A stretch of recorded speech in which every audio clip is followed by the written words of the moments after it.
And welcome back to Let's Play Super Smash Bros. Brawl, the Subspace Emissary Unique Co-op. That's a mouthful. I gotta condense that down somehow. But anyway, this is a special episode because I am joined with a guest commentator. Say hello, Nintendo Gamers 1. Hello. Oh, is it just hello? Okay. Yeah. We'll go with that. Like I said, every 5th episode I plan on having a commentator, and I'm letting Nintendo Gamers 1 go first here since he's probably been watching my videos longer than anybody, I think. You're like my first viewer almost. Yeah, I was. Yeah, He was my first subscriber, too. I think you were one of my first, at least the person who started watching me regularly. Because I think you started watching me around my Super Mario Bros. 3 LP. Yeah, that's when I started watching. Yeah, that's the third one I did. Did all these Mario games at first, then I started with Sonic, so now I'm going with this. Yeah, when I first seen this, I thought it was Wally or something. Yeah, the Robs look like Wally. I'm wondering if Wally was inspired by the Rob robots. Interesting to think about, I guess. But to be honest, I really don't have much to say about this video because it stars mainly the Fire Emblem people, Marth and Ike, and I've never played Fire Emblem. Have you? No. But the Primage to me look like they're from Kingdom Hearts. They look like Heartless to me. What do you think? I don't know, I've never played that either. Oh, okay, well never mind then. See, I'm controlling 2 characters at once here, and it's really, really hard to do. There's so much confusion going on, as you can tell. Do you use 2 different controllers or just the same one? I'm using one controller with, it's a Wavebird controller, and I have 2 receptors hooked up to the Wii, and they're all set to the same channel. You know, I did the same thing with my Sonic 2 and Sonic 3 LP. That's how I was able to control Sonic and Tails at the same time. I'm doing the same thing here. Oh, I thought you could just use them at the same time that way. No, all you really need to do this for 2 players is 1 Wavebird controller and 2 receptors. You have channels set to the controller. I have the channel set to the controller, you know, channel 1, and both receptors are set to channel 1, so therefore I'm able to control. And you can take this beyond just 2-player. If you manage to have like 4 different receptors set to the same channel, you can control 4 characters at once if possible. I think that'd be a lot harder though. That'd be very difficult. Can you imagine do that with like Mario Kart or something? Holy crap. You'd be wrecking all the time. I know, you couldn't keep them together. It'd be so weird and awkward, but it'd be pretty cool, but there's no way to do anything about it. But anyway, we played Mario Kart before a long time ago. I'm very, very sorry I haven't been available for play, but I haven't been available either. yeah, school's got me busy. I barely have enough time to even do this LP. I'm gonna do it. I'm gonna sit through the end, but it's a kind of a big burden on me. But don't get me wrong, I love making these Let's Plays. These are so much fun. Yeah, the reason why I haven't been uploading is because my computer erased my save file. Oh yeah, that's a shame. You were working on you were doing Majora's Mask on an emulator? Yeah. See, that goes far beyond my mental capacity there. I'm what you call a technological moron. It's even a miracle I'm even making Let's Plays, to be honest. Yeah, didn't you look up a bunch of videos how to do it? Yeah, I looked up a bunch of tutorial videos. Pretty much a 12-year-old was teaching me how to do this. Because I have no idea. But I didn't know how to do the screen thing. What screen thing? The screen capture thing. Oh yeah, the video capture. Yeah, I had no idea how to do anything. But I saw one set up. You know, I was interested in doing the LPs for my console since I know nothing about computers or emulators. So I just saw a video, and the guy was using a capture card, a Dazzle, and of course a mic, and the amp, which lets you play the TV. So that's the setup that I thought would be simplest to do and the least confusing. So that's what I did. The whole editing process was a whole nother story. I had to figure that out on my own. It was trial and error at first, but I finally got it down, I think. Yeah, I still don't know how to make titles at the beginning. I just use Windows Movie Maker to do that. Really, I use Windows Live Movie Maker, I should say. It's not regular Windows Movie Maker. It's called Windows Live. I think it's a more improved or more up-to-date version of Windows Movie Maker. And there, you have a title option. And also credits, but I don't use credits. But, yeah, I use Pinnacle for the video capture only. I don't do anything else with it. Once I hit stop record, it automatically saves it. So I do nothing else with Pinnacle. And Audacity, I record and then, of course, stop it. And I just play back with my commentary. and I have to increase the volume because when it records pretty quiet, so I really have to increase the volume. But then I just export that. I just go to File, Export, and then save it as Audio 1 or something, Audio 2. Yeah, that's exactly what I do. Yeah, then I just go to Windows Movie Maker, and I import both of them, the video and the commentary. And to sync them, I create a title, because inevitably when you're running Pinnacle and Audacity together, well, actually I'm running them independently, I should say. I hit like Start on Pinnacle, and then I rush over and hit Start on Audacity. So there's always going to be like a 2 to 3 second lag in the commentary. So I give myself a title sequence in Windows Movie Maker, and I just kind of overlap the commentary about 2 to 3 seconds over the title, and that usually syncs my commentary pretty well. If you noticed in my earlier videos, like from Super Mario Brothers to Super Mario World, my commentary was about 2 to 3 seconds behind. I don't know if you caught that or noticed. I noticed one video was like that. Yeah. Starting with the Lost Levels, I was able to sync them up. That was so far, that's been my hardest LP to do. That was a really hard game. Yeah, it does it easy for me because it counts down from 3, 2, 1. Yeah. Then I hit something. Now look what's going on here. It's so chaotic. I have to wind up killing a Meta Knight here because I can't keep them together. Normally when you push Start, the second player will warp to the first player, but it doesn't work when you're in a battle situation like this. So What's that purple thing in the background? that is, I guess, the subspace. It's whatever that enemy Taboo wants it to be. I guess it's Oblivion or whatever. Something weird. Those little bombs, those robs are setting off. It turns into subspace. I guess it's a portal or entrance to the subspace dimension or whatever. This reminds me of Super Mario Bros. This does. Yeah. I think it's supposed to be a Fire Emblem theme, but I'm not sure. Like I said, I've never played a Fire Emblem game. I know a little bit about Meta Knight, though. Meta Knight and Kirby, because I played some Kirby games, so I know a little more about that. But I can't. I know about Kirby. I don't know about the other one. Yeah, I can't tell you anything about Fire Emblem, to be honest. I don't even know who that is. That is Marth. I don't remember which Fire Emblem game he's in. I don't know. Marth and Ike are in different Fire Emblem games, as far as I know. I could be wrong, but I think that's right.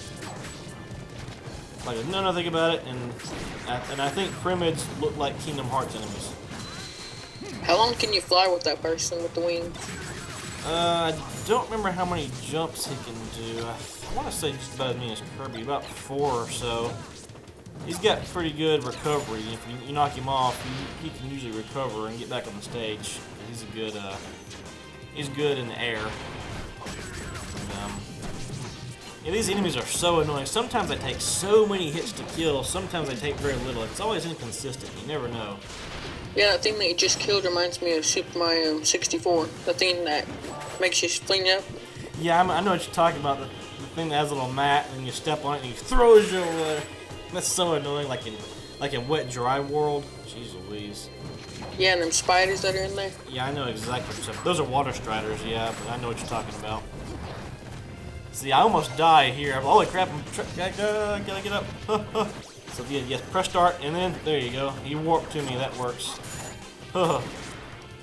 See, this is... I should have practiced this before I started it, because I didn't realize how hard this was going to be, and it's very difficult. I also noticed there was a mushroom that you picked up that looked like going off Mario. Yeah, there's a lot of items that are inspired from other Nintendo games. You have the Mario mushrooms, the Koopa shells, and whatnot. And you have the Metamatoes from Kirby that I picked up earlier, and there's also heart containers from Zelda. See, all the Nintendo themed here, they're all together. It's really cool, really great. I love this game. This is probably my favorite Wii game, I might dare say. I haven't even heard of it, really. You ever heard of... Everybody's heard of Brawl. No, they're not. I've heard of it, I just never played it. Okay. I thought you owned this game for some reason. Because I knew you had Mario Kart. Yeah, I know I have Mario Kart. Yeah. Yeah, basically all the Nintendo characters come together with the exception of, well, Sonic's a non-Nintendo character, but he's included here. He's been in Nintendo games here recently. So this is just basically a remix of all of them combined together? the Subspace Emissary, the single-player campaign, or should I say story mode, is its own independent thing. It's got a lot. It's got things of, you know, the items you see are from a lot of the items you see are from other Nintendo games. Some are unique to just this game, but a lot of them are inspired by previous Nintendo games. Like I said, the mushrooms, the Koopa shells from Mario, heart containers from Zelda, star rods from Kirby, and that sort of thing. This cartload section is kind of fun. It kind of reminds me of Donkey Kong Country. Yeah, where you have to jump up on the cart things. Yeah. That was my favorite levels. Yeah, I love the cart levels in Donkey Kong. So, eventually I'm going to LP the Donkey Kong Country games, but it's probably going to be a while. Yeah, I plan on doing it next summer sometime. Awesome.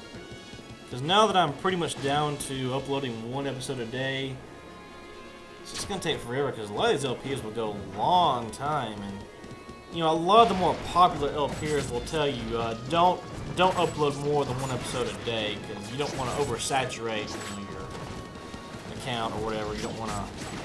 It's just too much to take in, and people's attention spans nowadays are really short. So I'll be very surprised if anybody watches this the full 17 minutes. If they do, well, I was about to say, if they do, I will personally give them a cookie. So I guess I owe you a cookie. You like chocolate chips? Yeah. I made you some chocolate chips. All crumpled and crap down at the bottom. Yes, well, you may not like them when you get them, because I don't think cookies know very well. I don't think chocolate chips fold. No, I don't think they do either. Me either. This part's pretty cool. I think I almost die here if you watch carefully. Watch this. Here it comes, here it comes. Eventually, maybe, not, sort of. In case it's longer than I remember. Hurry up, video. Oh, here we go. Whoa. See, I forget to jump out. Ugh. I just barely make it out alive. I would have had to start that section over again, because that would have cost me both my lives, I think. Like the whole roller coaster ride thing, or the whole level? Yeah, the roller coaster ride section. And Marth runs really weird. His center of gravity is so off. I don't even know how he's standing when he runs. You saw that? Yeah, no, I was about to say something about it. It's like, how does one run like that? It's so weird. And here we have, we have Cloud. I mean, no, it's Ike. I know nothing about Ike, but I know a lot of people like to use him in multiplayer, but I never pick him. But I've seen a mod where people have like done a hack and turned Ike into Cloud Strife from Final Fantasy VII. Yeah, I'm gonna be playing Final Fantasy one day. I've played a little bit of Final Fantasy VII. I'm not much into Final Fantasy, but one of the games I really do like is Final Fantasy IX for the PlayStation. That's a really good game. That's one of my favorite games. I don't play many hardcore RPGs, but that's one exception. I do play that. I love the story in that one. Yeah, I don't like Call of Duty and those type of games. I'm not really, I'm not a first-person shooter kind of person. I'm a platformer or adventure game. That's kind of my genre. Well, I like Grand Theft Auto. Yeah, I like Grand Theft Auto. I mean, I used to call that sandbox. Yeah, I like the Rockstar games, and I love, well, I guess, you know, Mario and Zelda games. A lot of the classic Sonic games I like. Of course, Donkey Kong Country games. Like I said, I'm really huge on the 2D side-scrolling platformers, but also 3D platformers I really like. And adventure games like Zelda and Okami. Let's see. You get the Rockstar games I play a lot, which I guess my favorite Rockstar game would be either Bully or Red Dead Redemption. Oh, I've never played Red Dead Redemption. Oh, I love it. But I actually didn't care much for Grand Theft Auto 4. I like Grand Theft Auto 3, but not so much 4. And I honestly didn't care for Vice City or San Andreas for some reason. People are probably going to hate me for that, but I don't know. I just didn't care for them. San Andreas was my favorite so far. Really? I didn't much care for it. I thought it was okay, but I couldn't really get into it. But the first time I ever played 3, man, I was hooked. It was just, I never played a game like that before. It was amazing. The only thing I didn't like is you can't go in the water. Yeah, it's so weird. It's like, why does your main character drown? I've heard some people give the argument that all those weapons will weigh you down and you couldn't swim, but I thought, well, if that's the case, you shouldn't even be able to walk, let alone drive a car. but whatever. Yeah, no. Well, that's the end of that stage. That's a very long stage. Yeah, I seen the Ocarina of Time in there. Yeah. There is a Waddle Dee from Kirby. And we have Ouija. I'm a Luigi, number one. I get to play as Ouija a little bit later. He looks like he's scared. He looks funny. Shoo. I do an okay Luigi voice. Oh, we have King DDD. Ah, smack. Right in the butt in the back. And apparently when characters get injured, it turns them into trophies. That's how things work in the Smash Bros. World, whatever. I'm thinking King DDD knows what's going to happen. He's created or made or just somehow got these brooches or buttons that revive characters over time that are turned into trophies, because I think he knows eventually Taboo is going to turn everybody to trophies, so he's planning ahead for that occasion. This is just speculation, but I'm guessing he was offered the job of turning people into trophies, like with Wario and Bowser, but I guess he declined because he didn't want that. That's just my guess. But he steals Wario's vehicle. Was he trying to collect all the frozen people or something? Or trophies? Yeah, that way they can be revived later and not all be dead or turned into trophies. You know, I think that's what he's doing. That's his motivation. That's my speculation, I guess, but whatever. You'll see if you ever play this, you'll see what happens much later. It'll be revealed. So I kind of gave you a spoiler there. Sorry. Well, I'm gonna see if I can get this game. Okay, I highly recommend it. It's a lot of fun. But yeah, I guess that'll do it for now. So thank you very much, Nintendo Gamers 1, for joining me. I appreciate it. Well, thank you for letting me do this. You're very welcome. So tune in next time, guys, as I will play more of Super Smash Bros. Brawl: The Subspace Emissary. Thanks for watching, and I'll see you next time. Bye.